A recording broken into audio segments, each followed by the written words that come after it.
Hello नमस्कार student, welcome to Innovation Study channel. आप सभी का यहाँ पे स्वागत करते हैं। हम पढ़ रहे हैं एक्सरसाइज चैप्टर नंबर 5 के एग्जाम्पल। 2 क्लास से हमने लगा ली है, 1 से 8 नंबर तक एग्जाम्पल हमने कंप्लीट भी कर ली हैं। आज पढ़ेंगे 9 नंबर एग्जाम्पल से, जो कि बढ़िया एग्जाम्पल है, साधारण ब्याज से है, ब्याज से जो भी है पढ़ेंगे। इसको देखते हैं क्या दिया गया है, और जो भी आपको डाउट लगे पहले बता देना चाहूँगा, बीच बीच में नहीं बोलूँगा। फिर जो भी आपको जिस भी क्वेश्चन में डाउट लगे आप बता सकते हैं, कहीं पे भी। आपको ये कोई ज़रूरी नहीं कि ये जो चैप्टर चल रहा है इसमें हमारे ये डाउट है, तो जो हमने पीछे भी कर लिया, अगर आपको उसमें डाउट लगे तो भी आप बता सकते हैं। कंटिन्यू क्लास आती रहेगी हमारी डेली, शाम को 8:15 पे डेली क्लास देने की कोशिश करते हैं।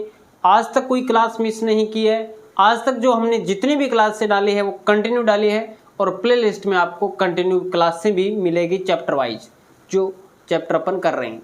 तो इसके साथ हमारे जो 16 एग्जाम्पल कंप्लीट होंगे तो हमारे 3 चैप्टर भी कंप्लीट हो जाएंगे। तो जल्दी हमारा सिलेबस पूरा हो जाएगा।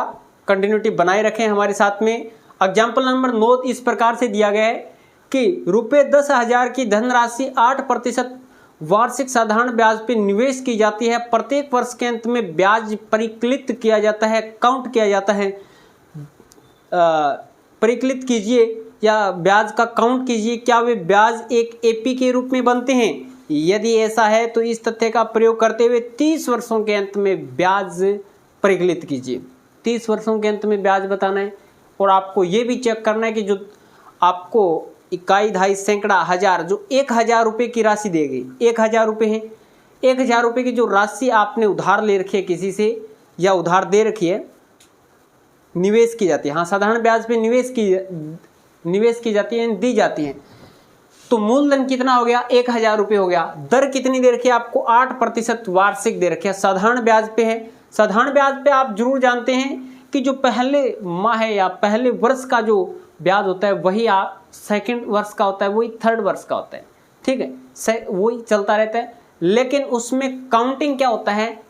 पहले 2 वर्ष का निकालेंगे तो दोनों का ऐड हो जाएगा, पहले 3 वर्ष का निकालेंगे तो तीनों का ऐड हो जाएगा। अगर यहाँ पे साधारण ब्याज न देके अगर चक्रवर्ती ब्याज दिया जाता तो आप कन्फर्म ये बोलते कि नहीं सर जी, ये एपी के रूप में नहीं है, क्योंकि उस पे ब्याज लगता है। वो क्या है, उसमें डी का मान इक्वल नहीं चलता। चलिएगा स्टार्ट करते हैं। कितना दे रखा है? अभी दिया है मूलधन कितना है? 1,000 रुपये। दर कितनी दे रखी है? दर दे रखी है 8%। साधारण ब्याज पे दे रखी है, तो पहले वर्ष का साधारण ब्याज निकालेंगे। पहले वर्ष का साधारण ब्याज, और पहले वर्ष का साधारण ब्याज का फॉर्मूला लिख देता हूं, मूलधन गुणा दर गुणा समय अपॉन में 100। तो पहले वर्ष का जो साधारण ब्याज हो जाएगा वो A1 से डिनोट कर दिया। मूलधन कितना है? 1,000 है, गुणा मूलधन कितना है? 1,000 है, गुणा दर कितनी है? 8, समय 1 वर्ष के निकाल रहे हैं तो A1 1 हो जाएगा, और बटे क्या लग जाएगा? 100। 00 से 00, 10 का मल्टीप्लाई 8 के साथ में 80 रुपये आएगा। A1 का मान कितना आ गया? 80 रुपये आ गया। इस वह दूसरे वर्ष का साधारण ब्याज सिंपल इंटरेस्ट कितना होगा? A2 = मूलधन गुणा दर गुणा समय बटा 100। 00 से 00, 10 8 80 गुणा 2 कितना होगा? A2 का मान होगा 160 रुपये। कितना होगा? अब समय 2 वर्ष था तो हमने 1 की जगह 2 रख दिया। अब निकालेंगे इसी प्रकार से A3 का मान कितना आएगा? 1000 गुणा 8 गुणा 3/100, 00 से 00, 80 गुणा 3, 8 3 24, 240 रुपये। कितना आएगा? 240 रुपये। तो हमारे पास में A1, A2 और A3 का मान आ गया। तो हमारे पास में देखो D का मान क्या बनेगा? D का मान बनेगा A2 माइनस में A1, यानी 160 माइनस में 80 बराबर कितना आएगा? 80। वह D का मान आगे निकाल लेते हैं, A3 माइनस में A2, A3 का मान है 240 माइनस में 160, फिर आएगा 80। D का मान दोनों ही कंडीशन में 80 80 चल रहा है, तो लिखेंगे यहाँ D का मान समान है, अतः ब्याज AP के रूप में प्राप्त होता है, अतः इसलिए AP क्या बनेगा? 80, 160, 240, कितना इंक्रीज हो रहा है? 320, डैश डैश डैश। इस प्रकार से AP चलेगी। अब हमें क्या निकालना है? 30 वर्षों का साधारण ब्याज निकालना है। 30वें वर्ष का क्या है? ये निकालना है। 30 वर्षों के अंत में साधारण ब्याज परिकलित कीजिए, तो हमें निकालना है A13 का मान। तो AN वाला फॉर्मूला लगा देता हूँ पहले मैं। A13 का मान निकालना है, तो आपने लगा दिया AN वाला formula. AN is equal to A plus N minus में 1 इंटू D। ईजी है, क्वेश्चन थोड़ा बड़ा है, थ्योरी इसकी थोड़ी सी बड़ी है ईजी, ज़्यादा हार्ड नहीं है। N का मान आपको दिया गया 30, तो A30 बराबर A का मान कितना है? 80 रुपये है, प्लस N का मान 30 है, माइनस 1 इंटू D का मान फिर क्या है? 80 रुपये इंक्रीज हो रही, 80 80 चल रहा है ना। अब देखो A30 का मान कितना आएगा? A30 is equal to 80 plus 29 into 80 and 29 हो गया है। तो A30 का मान कितना आएगा? 80 प्लस मल्टीप्लाई करते हैं 0, 9 8 9 72 7, और यहाँ से 8 दूनी 16, 16 और 7 कितने हो जाएंगे? 23 हो जाएंगे। 2320 प्लस में 80, तो A30 इज इक्वल टू कितना होगा? 2400 रुपये होगा। कितने रुपये होगा? 2400 रुपये होगा। तो A30 का मान 2400 रुपये आ गया। 30 वर्षों के अंत में जो साधारण ब्याज है वो कितना आएगा? 2400 रुपये आएगा। इस तरीके से कर सकते हैं। एक तो ये ब्याज इस प्रकार से प्रकलित कर सकते हैं, एक यहाँ पे आप 30 लिख के भी कर सकते हैं। 30 लिखोगे यहाँ पे, और यहाँ पे 100 लिखोगे, 80 आ जाएगा।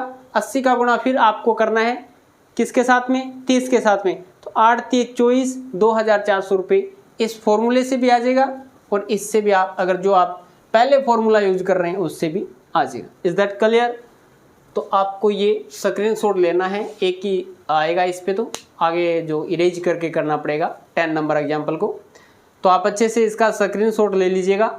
इसमें सबसे पहले आपको ये बताना था कि जो ब्याज है वो प्राप्त हो रहा है हमें, वो AP के रूप में प्राप्त हो रहा है या नहीं हो रहा। तो ब्याज आपने चेक किया, पहले वर्ष का 80 रुपये, दूसरे वर्ष का 160 रुपये, तीसरे वर्ष का 240 रुपये। आपने इसके बीच का अंतर देखा, वो 80 रुपये आ रहा था, जो कि एक AP के रूप को दर्शा रहा था। यानी D का मान यहाँ पे क्या है? इक्वल चल रहा था, तो इसलिए आपने बोल दिया जो भी ब्याज है वो AP के रूप में है।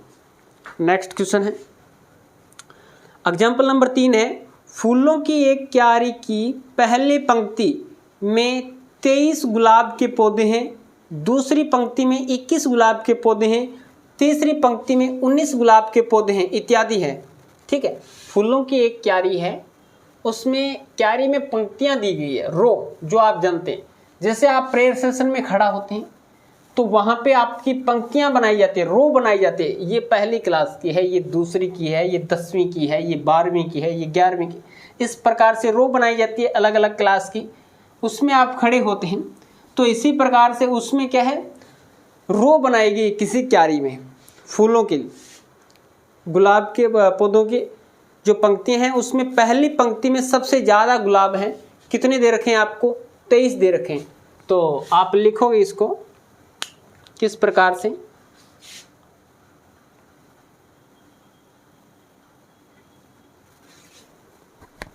अब देखिएगा स्टूडेंट, कहाँ पे चला गया, हाँ ये रहा। एग्जाम्पल नंबर 10 दिया है A1 का मान, पहली पंक्ति में कितने गुलाब हैं? 23। A2 का मान दूसरी पंक्ति में कितने गुलाब हैं? 21। A3 का मान कितना दे रखा है? तीसरी पंक्ति में कितने गुलाब हैं?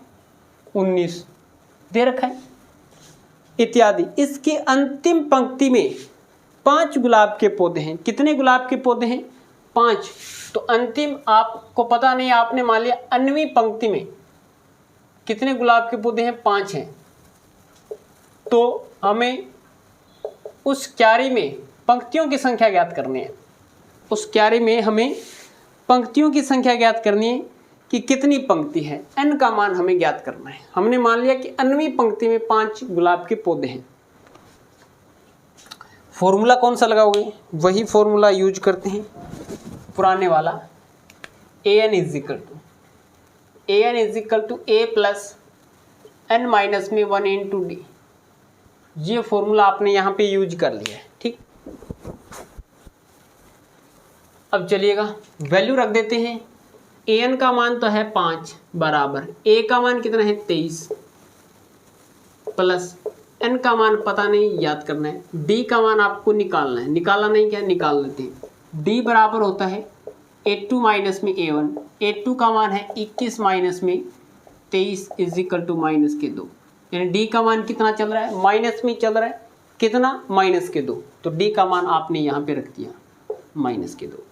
तो ये क्या बन गया? 5 बराबर 23 plus minus minus 2n, minus और माइनस प्लस कितना हो गया? 2 हो गया। 23 और 2 कितने हो जाते हैं? 25 हो जाते हैं। इस साइड में ले आते हैं तो ये बन जाएगा हमारे पास में कितना? 5 माइनस में 25 बराबर माइनस के 2n। तो माइनस के 25 हैं, प्लस के 5 हैं, माइनस के बचेंगे 20 बराबर माइनस के हैं 2n। माइनस से माइनस कट गया, माइनस से माइनस कट गया। n का मान कितना आएगा? n बराबर 20 बटा 2। 20 में गुणा में भाग में लग जाएगा, तो 20 में 2 का भाग दोगे तो n का मान आ जाएगा 10। n का मान कितना आ जाएगा? 10 आ जाएगा। तो यानी उस क्यारी में कितनी पंक्तियां हैं? 10 पंक्तियां लिखोगे। अतः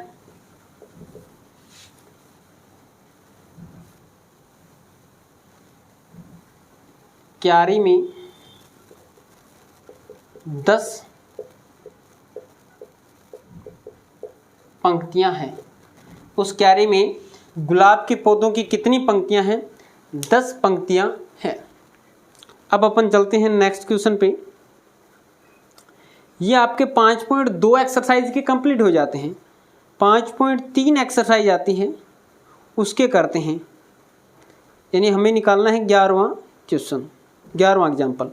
22 पदों का योगफल ज्ञात करना है। अब यहाँ पे फॉर्मूला भी चेंज हो जाएगा, क्योंकि एक्सरसाइज चेंज होगी तो फॉर्मूला चेंज होगा। तो आप दोनों का एक साथ में स्क्रीनशॉट ले लीजिएगा, 11वें और 12वें का, ठीक है। मैं करवा देता हूँ यहाँ पे। अगर कोई नोट करना चाहता है तो पॉज करके नोट कर सकता है वीडियो को।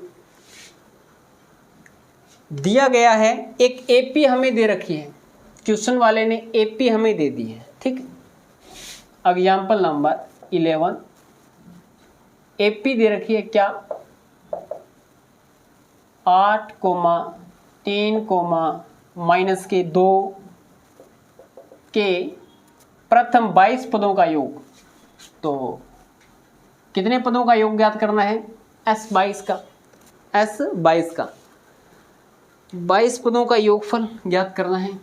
तो लिखेंगे यहाँ A1 बराबर 8 है, A2 बराबर 3 है, तो D का मान कितना होगा, A2 माइनस में A1, तो D बराबर A2 का मान कितना है, 3 माइनस में 8 बराबर माइनस के 5। n का मान कितना है, प्रथम 22 पदों का योगफल ज्ञात करना, n का मान 22 दे दिया। अब फॉर्मूला कौन सा लगाओगे, Sn वाला लगाओगे, तो लगाओगे Sn बराबर n बटे 2, कितना, n बटे 2, ये होगा 2a प्लस n माइनस में 1 इंटू डी। ये फॉर्मूला है, सभी को याद होगा आई होप। तो Sn S22 लगाऊं मैं यहाँ पे, S22 बराबर 22 बटा 2, 2 गुणा 8, a का मान 8 है, प्लस 22 माइनस 1 इंटू डी का मान कितना है रे, माइनस के 5 है। 22 में 2 का भाग दिया, 11 आ गया, 8 दूनी 16, 22 माइनस 1 21, कितना आ गया, 21 का मल्टीप्लाई माइनस 5 के साथ में 11 16, 21 पंजे 105, प्लस और माइनस, माइनस 5 5 दूनी 10, 21 5 105 हो जाएंगी। तो ये कितना होगा 11, 105 में से 11 को घटाओगे 4 आएगा, 11 नहीं 16, किसको घटाना है, 16 को घटाना है, 16 प्लस के हैं माइनस के 105 है, बड़े में से छोटा घटाते हैं, तो 15 में से 6 जाएंगे तो 9 बचेंगे, फिर यहाँ पे 9 बच गया, 9 में से 1 निकाल दिया तो 8, 89 बचेगा, कितना बचेगा 89, तो ये माइनस का कितना आ गया 89, इसके साथ में मल्टीप्लाई 11 का मल्टीप्लाई 9 के साथ में 99 आएगा, 9 आ जाएगा, 99 का कितना आ जाएगा 9 आएगा, 9 असल लग जाएगी। 11 का मल्टीप्लाई 8 के साथ में 88 आता है, कितना आता है 88, और फिर 9 को आपको ऐड करना है, तो ये आपके 9 और 8 17, 8 रह के 9, तो ये आ जाएगा आपके पास में 97, वो भी किसका माइनस का। तो प्रथम 22 पदों का योगफल कितना आएगा, S22 का मान कितना, S22 का मान आपको देखना था, यानी प्रथम 22 पदों का योगफल ज्ञात करना था। इज दैट क्लियर, समझ में आया क्या। तो ये आपका एग्जाम्पल नंबर 11 हो चुका है, चेक भी कर लेते हैं आप, कोई दिक्कत नहीं। माइनस के 979, इसका आप स्क्रीनशॉट ले सकते हैं, ये आपका आंसर हो गया, प्रथम 22 पदों का योग। माइनस में क्यों आया सर जी योग, यानी एपी है वो घटते हुए क्रम में है, डी का मान माइनस में आएगा तो इसका मान भी क्या आएगा, योग भी माइनस में आएगा। अगर डी का मान पॉजिटिव आएगा तो इसका मान भी क्या आएगा, पॉजिटिव आएगा। तो आप 10 नंबर और 11 नंबर का एक साथ में स्क्रीनशॉट ले लीजिएगा।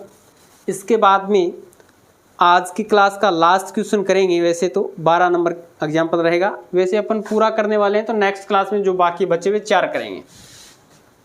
तो एग्जाम्पल नंबर 12, इसमें दे रखा है किसी एपी के प्रथम 14 पदों का योगफल 1050 है, कितना है 1050 है। S14 का मान दे दिया आपको, प्रथम 14 पदों का योगफल। इसके बाद में तथा इसका प्रथम पद 10 है, 20वां पद ज्ञात कीजिए। प्रथम पद 10 है, पहला पद a का मान 10 है और 20वां पद आपको निकालना है। वेरी इजी यार, कोई दिक्कत ही नहीं है। चलो जो दे रखा है वही अपन लेके चलते हैं।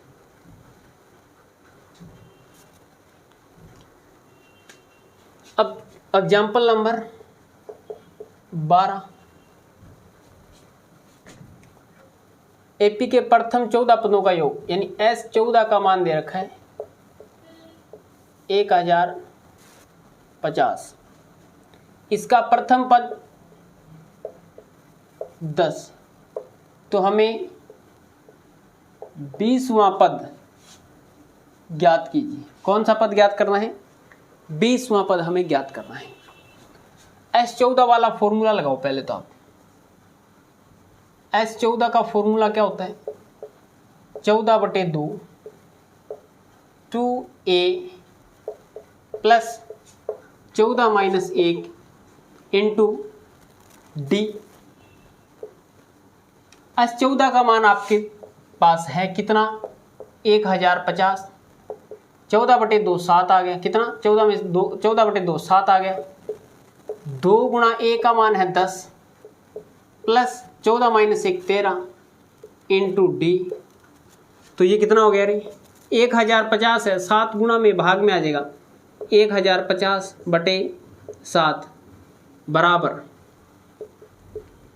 10 गुणा 2 20 plus 13 D, 13 into D, 13 D भाग चला जाएगा, ये चला जाएगा हमारे पास में 7 एकम 7, 7 एकम 7, बच गया कितना 3 35, 7 15 7 105 होते वैसे तो, और फिर एक जीरो लग गया, बच गया वो, प्लस का है माइनस का 20 हो गया, is equal to 13 D.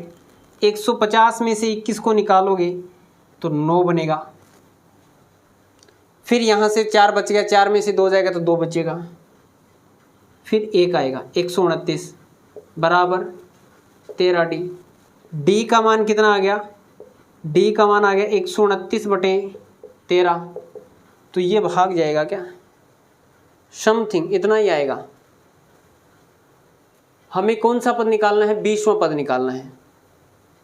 Sorry, एक गलती कर दी ना, ये यहाँ पे आएगा 21 कैसे है, 20 है, ये 20 है तो ये 130 बचेगा, पूरा का पूरा कितना बचेगा, 130 बचेगा।